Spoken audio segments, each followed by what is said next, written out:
Right, pana uya mudhara anonzi Owen Mudha uya munongomuziva weZANU-PF, tingati chiko munhu tingati a loyalist wepresident Emmerson Mnangagwa munongomuziva, but nekudawo kwezvinhu zvinozoitika mupati yavo, post yake yaishandira ari basa rekunzi rakazombopera. So panapa mazuva adarika ndokumbobuda chanda 2030 vaMnangagwa vanenge vachiripo and stuff. So ipapo ndiye futi kuzobuda chiti pasi namai Job Scaler, you see.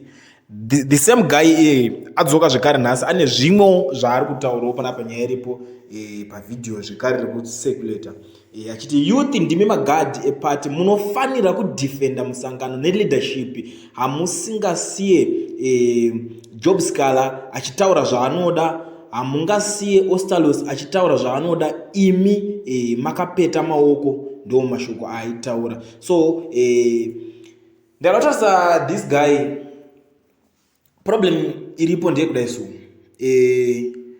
tikada kumusekerera zvaari ndiye munhu vamwe vacho vanenge vachityora mahuman rights evanhu kabesira, ndo zvaari kuda kudzidzisa mayouth, because kune mamwe muyouth ka wokuti haana chaanoziva nezvemutemo kana chichi nemafambisiro anoitwa zvinhu munyika.